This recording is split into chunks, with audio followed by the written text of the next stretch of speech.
Bienvenidos a este podcast de La Frater, una iglesia cristiana para la familia. Y en este episodio tenemos el gusto de tener al pastor Jorge H. López. Qué gusto de saludarlo, pastor. Gracias, igualmente, pastor Ermenger. Qué bueno tenerlo aquí con nosotros. Y está también Javier Galvez. Javier, qué gusto. ¿cómo estás? Gracias, Jorge. Qué gusto tenerlos también y poder acompañar también a estos dos pastores también de nuestra congregación. Qué bueno. Hoy estaremos hablando de lo que es la perseverancia. ¿Cuántos años de ministerio ya, pastor? 55. Sí, un poquito ahí de experiencia en la perseverancia. Y La Frater está por cumplir 45 años. Así que hoy estamos aquí con nuestro pastor, con Javier, hablando de un tema que, como les digo, él tiene mucha experiencia, que es la perseverancia. ¿Alguna anécdota, pastor, que nos quiera contar, Javier, que nos quieran contar sobre perseverancia? Bueno, yo creo que en el camino les voy a contar algunas. Ah, ok. Sí, porque tiene varias ahí para contarnos, Javier. Está guardando el arsenal. Pues creo que últimamente me he movido a perseverancia por tema de salud y de cuidado, ¿verdad vos? A poder ser constante en el ejercicio, ¿verdad vos? A perseverar en esto, ¿verdad? Y tiene un fruto a largo plazo, a mediano plazo, pero creo que es esa consistencia, esa perseverancia de hacerlo. Al final creo que el beneficio es mayor que el sacrificio que pudiera hacer hoy, ¿verdad? Claro. Yo en estos tráficos a veces dan ganas de darse la vuelta y regresarse, ya no llegar al lugar, pero la perseverancia es seguir ahí dentro del tráfico. ¿Cómo podemos definir perseverancia? Bueno, el diccionario dice que es firmeza y constancia en la manera de ser o de obrar. O sea que si uno es modesto, debe ser siempre modesto. Si es humilde, debe ser siempre humilde. Si es cristiano, debe de ser siempre cristiano. Es una constancia y firmeza. Es decir, no ambivalente, no llevado de un lado al otro, sino con raíces, como hemos dicho muchas veces. Perseverar es como aquel árbol plantado junto a corrientes de agua que no está moviéndose de un lado a otro como maceta, sino que tiene raíces profundas. Claro. Javier, ¿tenés alguna idea para vos qué es perseverancia? Pues es eso, la firmeza en cómo vivo, en cómo me comporto, ¿verdad? El ser siempre el mismo, mantenerme fijo en los objetivos y pues persistente en alcanzar lo que quiero, ¿verdad? Pastor, y con todos estos años de ministerio, ¿usted ha visto gente que persevera, gente que no persevera? Y eso, ¿cómo a la gente le afecta, verdad? Y cambia, hoy está aquí, pero luego cambia, al parecer vienen las circunstancias y cambia todo, ¿verdad? Lo que usted decía con la definición. Sí, es cierto, la gente es variable, como que tuvieran aquella bipolaridad, que hoy están muy contentos y mañana están muy tristes, muy amargados, pero tenemos que aprender del burro. Ajá. Hace muchos años leí una anécdota sobre cómo se doman los potros salvajes. Hay un carro Ford que se hizo muy famoso, que se llama el Ford Mustang. Y el emblema es un caballito salvaje. Y leí que los caballos salvajes, para domarlos, los amarran a un burro. Y el caballo salvaje acostumbrado a hacer lo que le da la gana, de ir de un lado a otro, de no ser constante en un lugar porque anda, entre comillas, libre en las praderas, corre por todos lados. Pero como está amarrado al burro, el burro, cuando el mustango quiere agarrar para donde no es, el burro se para firme ahí en su postura y no lo deja correr. Cuando se cansa el mustango, camina el burro, que va hacia el establo, porque el burro sabe que en el establo él tiene techo, él tiene agua, él tiene alimento, tiene un dueño que lo hace trabajar, pero que cuida de él. Y el mustango llega finalmente como potro salvaje hasta el establo y allí pues empiezan a domarlo. De ahí que se sorprende uno cuando ve caballos bien domados que andan en los desfiles, pero primero pasaron un proceso de ser domados. Y eso es lo que necesita un ser humano. Alguien que lo tome, que lo dome, que le enseñe, así como el burro aprendió dónde es que tiene su alimento, su agua, su techo y su trabajo. Y yo he visto gente que por muy indomable que haya sido, como dijo Rubén Darío en su famoso poema, mi juventud fue como potro sin freno. Los he visto venir al Señor y el Señor los ha domado. Pero es necesario que alguien con convicciones, firme, con constancia, con perseverancia, ayude a esta nueva persona hasta que llegue a convertirse en un buen potro. Claro. Y es que al final eso es la vida cristiana, buscar a Dios es perseverancia, ¿verdad, pastor? Es entender y que a pesar de las circunstancias, seguir ahí con Dios, ¿verdad? Claro. Que creo que es el llamado a todo creyente, ¿verdad? Perseverar en la vida, en el evangelio, en lo que creemos, en la Biblia, ¿verdad? Claro, la Biblia constantemente nos dice manténganse firmes e inconmovibles, ¿verdad? Constantes es otra palabra que usa. Esa perseverancia. ¿Y cómo podemos diferenciar la perseverancia con la terquedad, pastor? ¿Cómo cree usted que se puede decir, no, aquí estoy siendo perseverante o aquí estoy siendo terco, ¿verdad? Bueno, yo creo que la perseverancia viene como resultado también de la convicción. Okay. Y la terquedad va de la mano de la obstinación. Okay. Yo pienso que no es ser obstinados, sino ser convencidos. Claro. Gente que está convencida. Uh-huh. A veces la gente me dice, mire, pastor, ¿y cómo sé que yo tengo un llamado del Señor? Le dije, vas a saber que tienes un llamado del Señor cuando vengan las pruebas. Claro. Uh-huh. Cuando vengan las dificultades. Uh-huh. Ahí se va a saber si sos llamado o no sos llamado. Uh-huh. ¿Estás aquí por la emoción o estás aquí por la convicción? Claro. Nosotros tenemos que ser gente con convicciones. Uh-huh. Porque al final nos vamos a quedar completamente solos. Nos va a pasar las de Moisés, que toda una generación va a desaparecer. Claro. Y se va a quedar uno solo con los jovencitos de 20 años para abajo. Entonces necesita uno tener convicción. Yo recuerdo hace 45 años, un 31 de diciembre, que fue el último día que pastoreé la iglesia El Calvario, donde estuve toda mi vida. Llegó el grupo del cuerpo ministerial a orar por mi esposa, por mí y los dos chiquitos que teníamos. Y allí el hermano doctor Samuel Berberian dio una palabra de profecía, ¿verdad? Y dijo, te envío con la bendición de Dios, pero vas a pasar desiertos.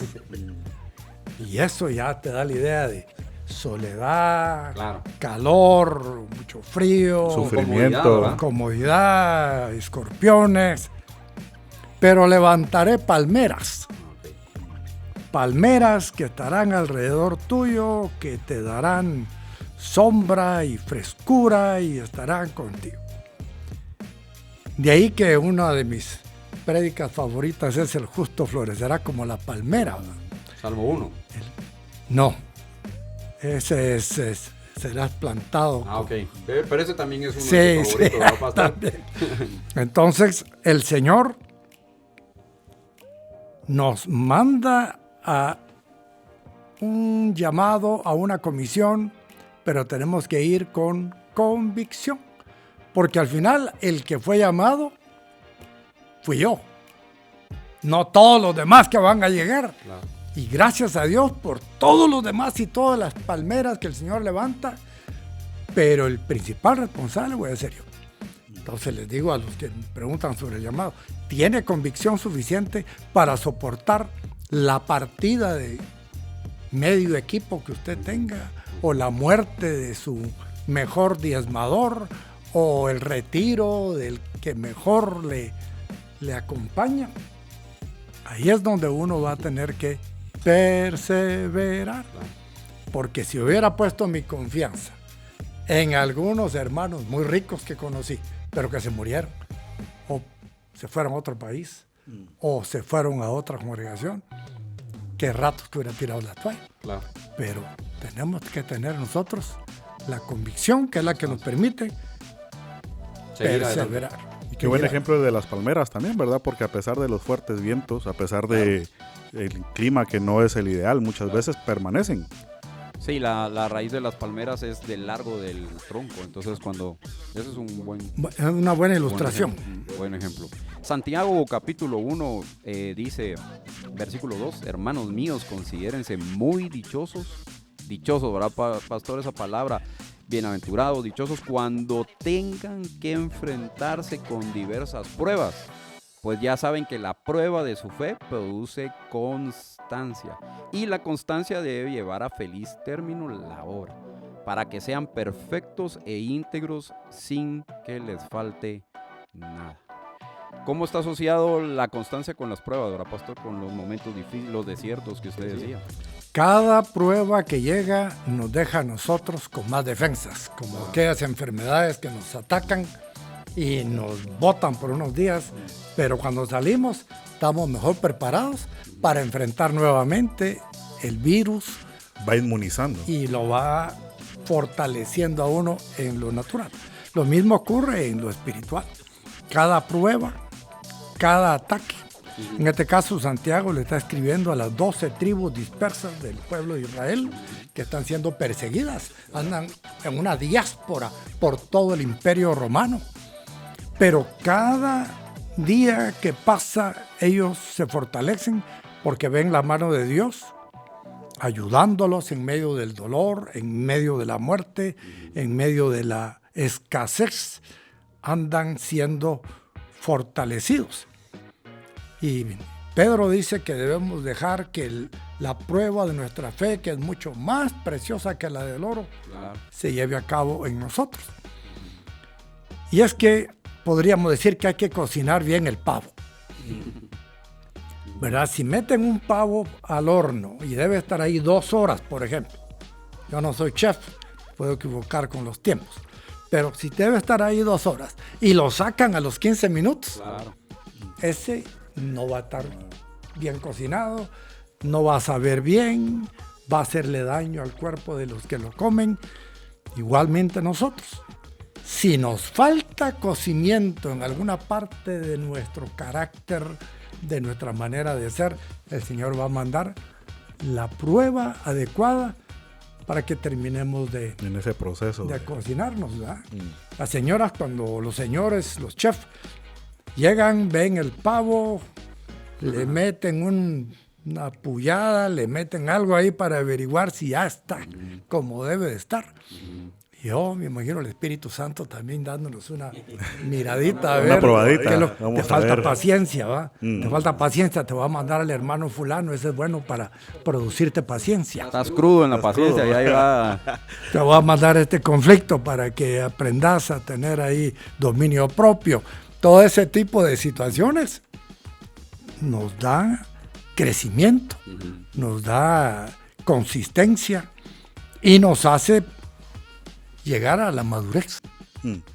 Interesante eso, porque eso va produciendo en nosotros el reflejar ese carácter de Cristo, ¿verdad? De Cristo al final, qué mejor ejemplo de persistencia. Claro. Y pastor, lo que pasa es que también ahorita usted decía eso de estar crudos y que hay que darle su tiempo. Y usted lo ha predicado mucho en sus prédicas, que esta generación es microondas, ¿verdad? Que quiere las cosas rápido. Todo es instantáneo. Y no se pueden tener cristianos instantáneos, ¿verdad? Hay un proceso. Hay un proceso. Más que un evento, la vida cristiana es un proceso.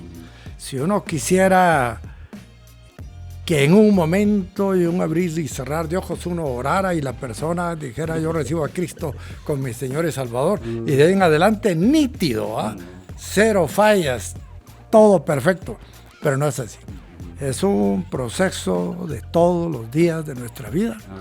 Por eso que los cristianos fallamos, y por eso es que tenemos que aprender a poner la mirada en el modelo perfecto, en Jesús.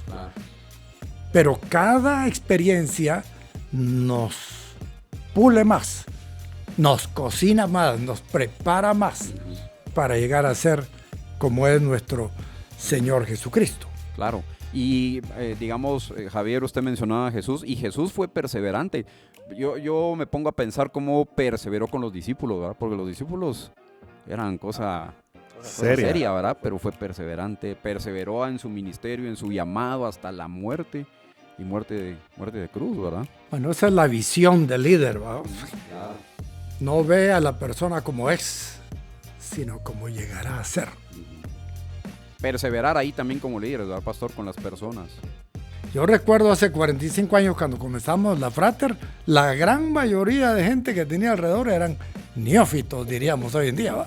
Claro. Gente totalmente nueva, sin experiencia en la vida cristiana, sin conocimiento de la palabra del Señor, pero de ahí fue, el Señor ha sacado gente maravillosa, pero hay un proceso.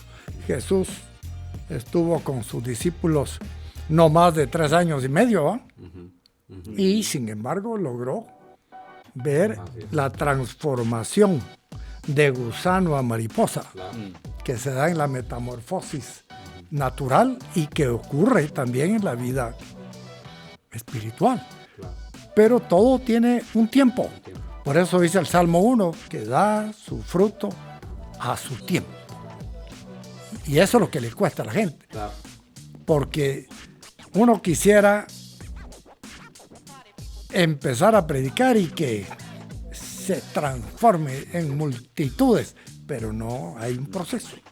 El Señor nos va dando la capacidad para enseñar a 1, a 2, a 50, a 100. Siempre es medidas que el Señor le da a cada uno, pero perseverar, como dice la Escritura, ser fiel en lo poco. En lo mucho le pondré. Va a ser puesto en lo mucho. Pero que tener paciencia, que es sinónimo de constancia, igual perseverancia. Y es que este mundo nos enseña las cosas. Yo no sé si usted se acuerda cuando conectamos internet por teléfono, ¿verdad? Se era conectaba. Un proceso lento. Pues ahora el internet se alenta y decimos es que está bien lento el internet, ¿verdad? Entonces...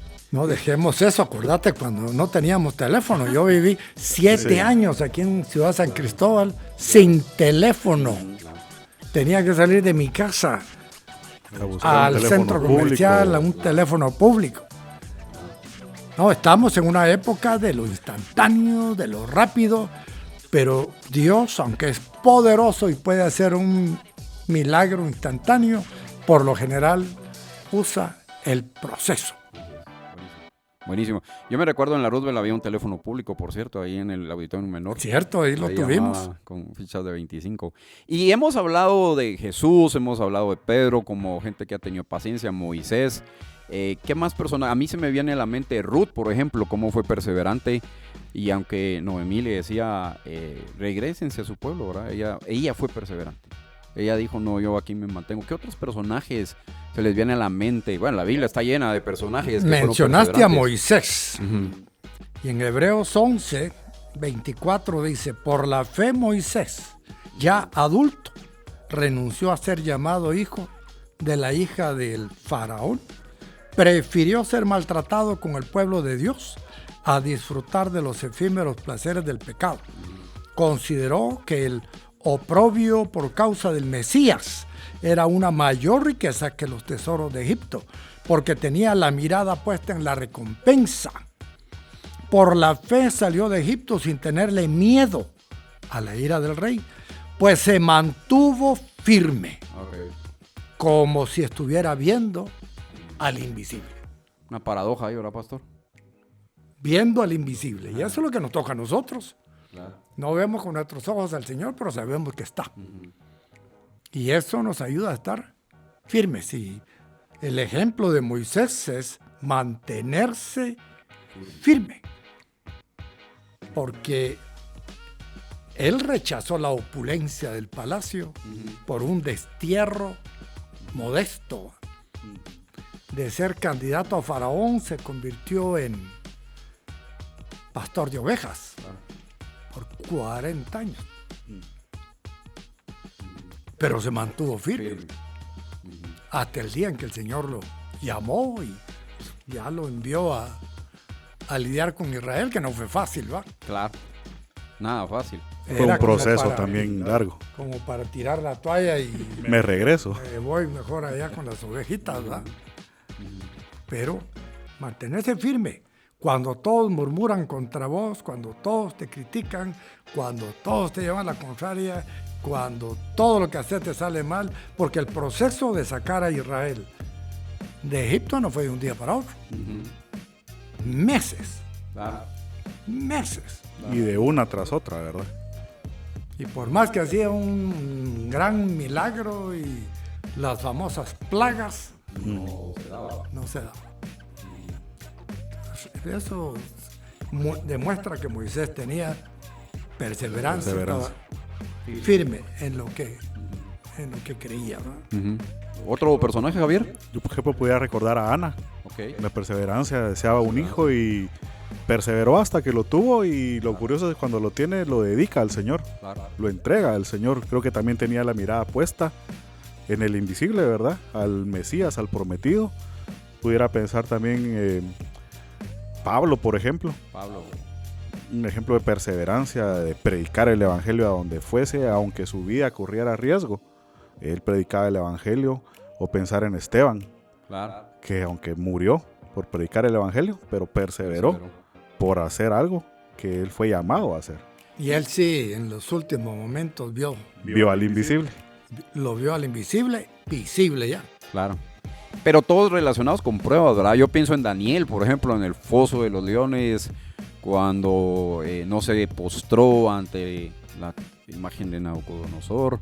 Y mencionabas Pablo, y Pablo dice: he peleado la buena batalla. He corrido la carrera. Fue perseverante, ¿verdad, pastor? A pesar de que Pablo también le llovió duro, ¿verdad? Ah, por supuesto. Le llovió duro. Y el otro asunto que dice Pablo es: he guardado la fe. Entonces ese nos trae de nuevo a la convicción, la certeza. Un hombre que se identifica mucho con la mayoría es Job. A usted también le gusta predicar mucho de Job, ¿verdad, pastor? Sí, porque Job, aunque fue el más rico de su tiempo, llegó a ser el más pobre de su tiempo. Entonces la gente puede identificarse con una situación muy similar a la que les toca vivir. Porque Job, después de tener mucha riqueza, se quedó sin nada.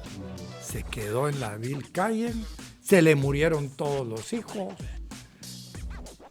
perder todos cayó los bienes, enfermo con una sarna desde la coronilla de la cabeza hasta la planta de los pies.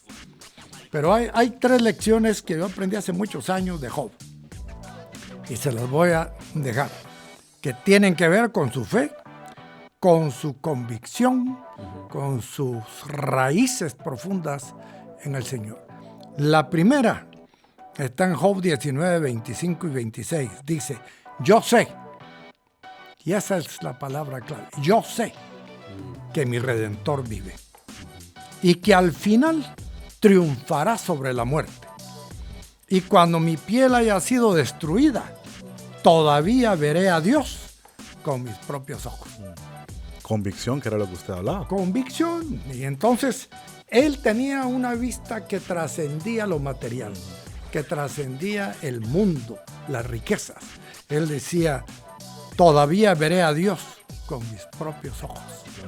Cuando ya mi piel haya sido destruida, cuando se acabe mi cuerpo, todavía, aunque no tenga ojos naturales, veré a Dios. Pero lo importante es tener esa convicción. Yo sé que mi Redentor vive. A todos nos toca sufrir el dolor, el luto, la muerte, porque sufrimos. por la pandemia, por la guerra, por los accidentes de tránsito. Hoy fui precisamente a poner bella mi cabellera y el barbero me decía, mire pastor, qué bueno que vino, le cuento, mi papá se murió hace 15 días.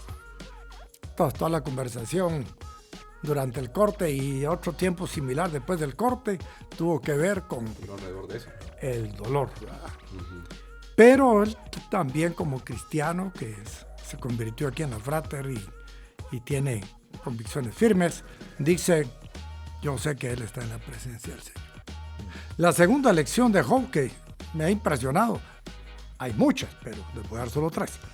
Está en Job 23:10, dice, él en cambio conoce mis caminos. Si me pusiera a prueba, saldría yo puro como el oro. O sea que Job reconoce que en medio de la prueba lo que hace el Señor es quitar impurezas. Quitarnos. A veces en una discusión dicen, es que a él le salió el cobre. ¿Ya? Porque en medio de las dificultades sale lo que tenemos muy adentro, que hay todavía que trabajar, que hay que corregir. Y Job, así como dijo, yo sé que mi Redentor vive, dijo, yo sé que me está probando. Reconocía el proceso. El proceso. Me está purificando. Enfermo, sin todos sus hijos, sin todas sus riquezas, pero él dice, yo saldré como oro. Puro, valioso. Y la tercera, está en Job 42:2, que dice, yo sé bien que tú lo puedes todo. Yo ahorita no puedo hacer nada. Estoy enfermo, estoy sin recursos, pero tú lo puedes todo. Y el Señor puso en el corazón de algunos parientes que llegaron a darle unas monedas de oro a Job. Y empezó otra vez el camino de la bendición y dice que voy a ser el doble de rico que antes. O sea, no hay pérdida material que no sea recuperada y hasta duplicada. Con la ayuda del Señor, podemos. Yo he visto en algunos periodos de nuestra congregación, por ejemplo, vaciarse la congregación.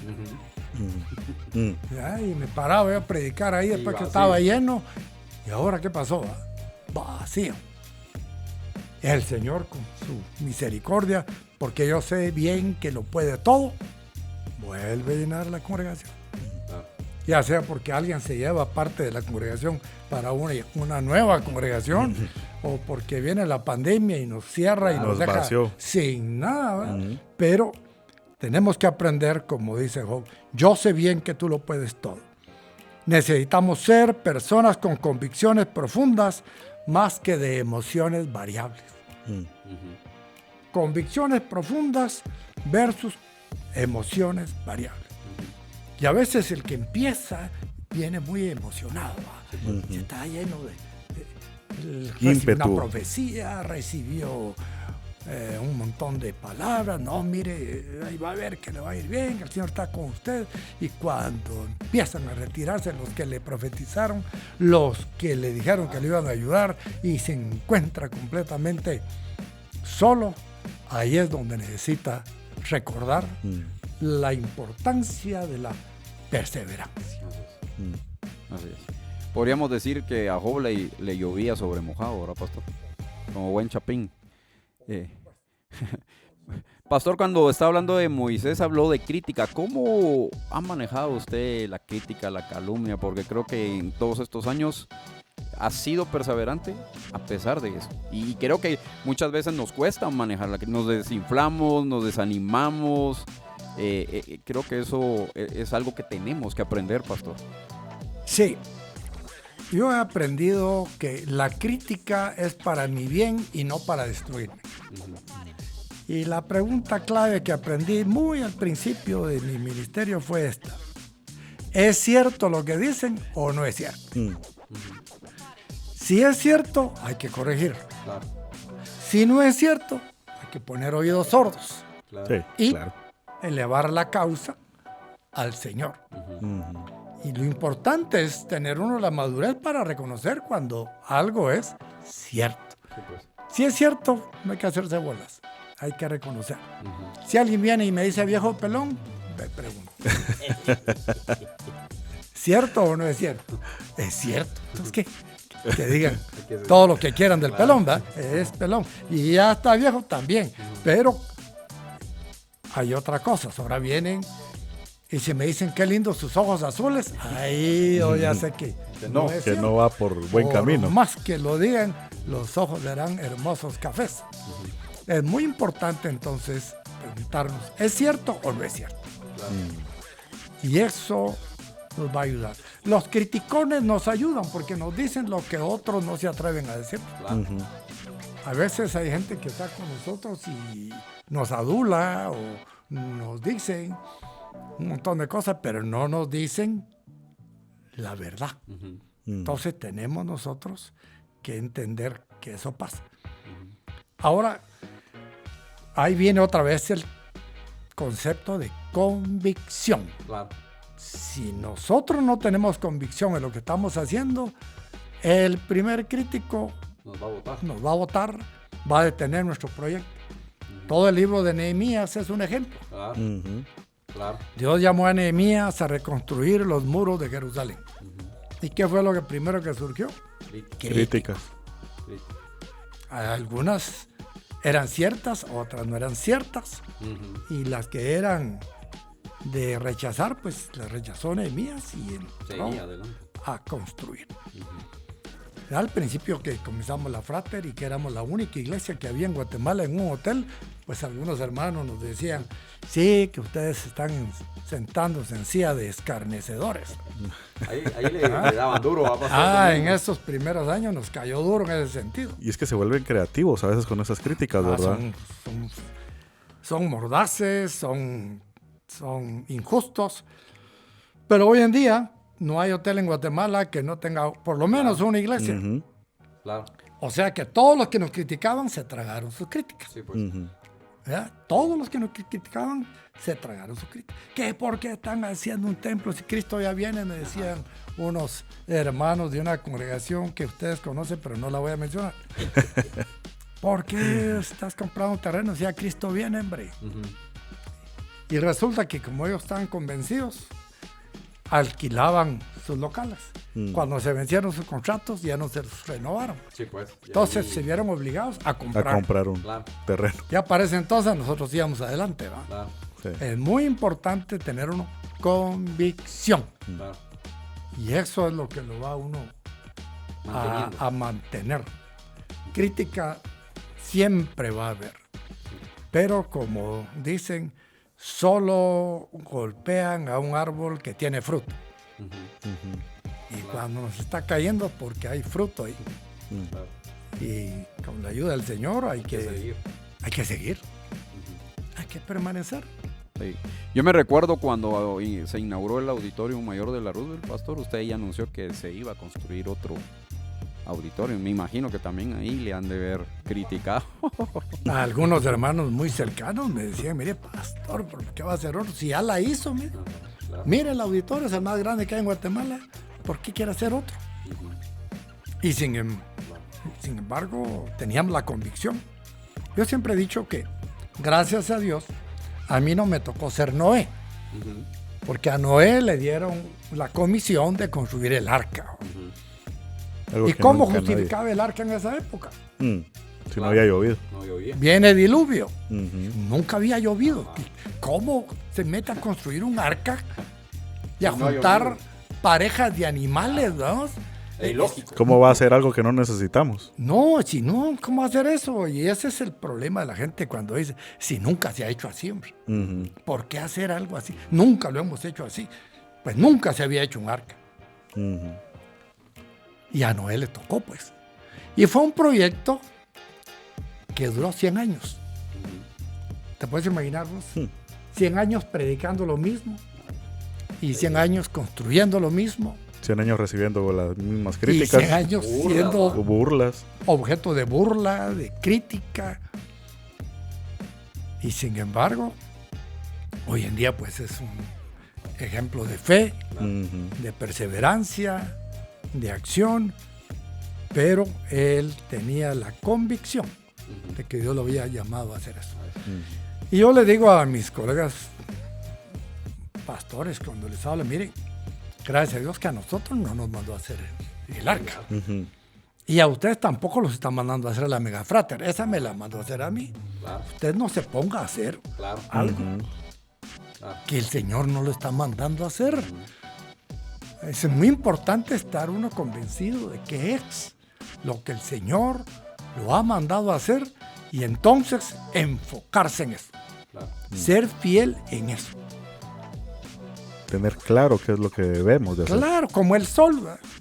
El sol hace una misma cosa todos los días. Todos los días. Por millones de años. Sale de día. De noche no lo vemos. Ya sabemos que Va a salir. el sol no se mueve, es la tierra la que se mueve, según nos dijo Galileo. Pero tenemos nosotros que aprender ese ejemplo. Qué aburrido hacer lo mismo todos los días, ¿verdad? Es exactamente lo mismo. Igual, si nos toca a nosotros un oficio, un trabajo, un ministerio, y pareciera que es lo mismo, pero a eso nos mandó el Señor, a hacer lo mismo. Ya, otros están haciendo otras cosas. A ellos los mandó a hacer otras cosas. Claro. Pero a Noé lo mandó a hacer el arca. A ningún otro, ni antes ni después. Claro. Entonces, Perseverante en eso. perseverar. 100 años trabajando en un proyecto como este. Sí, y yo creo que eso es otra cosa, ¿verdad? Lo que se pone de moda, ¿verdad? Y la gente se va con lo que se pone de moda, y la iglesia que está de moda, y el movimiento que está de moda. Y... Ahí es donde surgen los cristianos que hemos llamado cristianos macetas, Claro. ¿verdad? Que son fáciles de llevar, como ahora en esta época en los convivios navideños, la gente agarra y lleva una maceta con una pascua, ¿va? Y esa fácilmente se la lleva. No, así es. Pero un árbol que está plantado, que tiene 20 años de estar ahí sembrado, No tan que fácil. ya creció, que echó raíces, ese no se lo No se lleva. lo van a llevar. Entonces es muy importante que nosotros estemos Sí. firmes. Eso es clave en la vida. Muy bien, pastor. Hemos hablado de muchos consejos. Creo que el tema de perseverancia, vimos lo importante que es ser perseverante, es reflejar a Cristo. Cristo fue perseverante. Para terminar, ¿qué otro consejo quiere darle usted a la audiencia, Javier? ¿Qué le podemos decir a la gente acerca de la perseverancia o cómo ser perseverantes? Creo que es tomar justamente el ejemplo de cada uno de los personajes que hemos hablado y otros más, de tener la mirada puesta en Jesús, de ver al invisible, Claro. de tener claro que hay un proceso que nos está llevando para nuestro propio crecimiento, y como decíamos hace un momento, hay partes que necesitan todavía ser terminadas de coserse, y durante ese proceso, aunque suframos, debemos de perseverar, porque va a haber un fruto final que nos va a producir un beneficio mayor que al proceso que estamos llevando ahorita, ¿verdad? Claro. Pastor, yo sé que hay muchos consejos, pero quiere terminar diciendo algo ahí. Dos cosas. La primera es el consejo que le doy a los alumnos de nuestro liceo Cristiano Frato. Comenzar, continuar, concluir. Tenemos que esforzarnos por no ser arranque de caballo, parón de macho. Tenemos que ser constantes como el burrito, ¿va? Saber a dónde vamos y seguir consistentemente, comenzar, continuar y concluir. Y luego me gustaría leerles Efesios 4:13, que dice: de este modo todos llegaremos a la unidad de la fe y del conocimiento del Hijo de Dios, a una humanidad perfecta. Es que llegar a una humanidad perfecta, llegar a ser tan maduros, tan perfectos como Jesús, ese es el propósito de Dios. Dice, a una humanidad perfecta que se conforme a la plena estatura de Cristo. Así que ya no seremos niños zarandeados por las olas y llevados de aquí para allá por todo viento de enseñanza y por la astucia y los artificios de quienes emplean artimañas engañosas.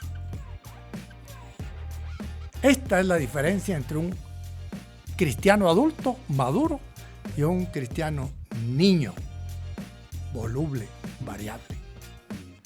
El niño fácilmente lo mueven de un lado para otro con una palabra que le dan, con una crítica que le dan de la iglesia donde asiste, con un chisme que le cuentan del pastor de la iglesia donde está. Los niños inmaduros son los que van y vienen fácilmente de un lado para otro. Pero los adultos, los que están llegando a ser como Cristo, son gente de convicciones firmes que superan cualquier cosa, oyen una crítica, pero la sopesan en relación al total del carácter de una persona. Porque muchas veces por un puntito negro en la hoja blanca, tiramos la hoja blanca. Y nos olvidamos de que hay mucho de bueno allí. Y hay personas que por esa actitud rompen relaciones con amigos, rompen relaciones con hermanos en la fe, rompen relaciones con líderes espirituales que Dios ha usado para traerlos al conocimiento de Cristo y equiparlos y enseñarlos. Así que dejemos de ser niños y convirtámonos en cristianos adultos, maduros, que ya no nos dejamos mover así tan fácil. Así es, claro. Sí, yo también lo que me llevo es que la vida cristiana es un proceso y que hasta el último suspiro permanezcamos y seamos perseverantes en ese proceso, ¿verdad? Así que muchas gracias, pastor, por su tiempo, por todo ahí lo que nos compartió, por esas anécdotas. Gracias, Javier. Y nos miramos en un próximo episodio. Nos miramos en una próxima y este es el podcast de La Frater, una iglesia cristiana para la familia.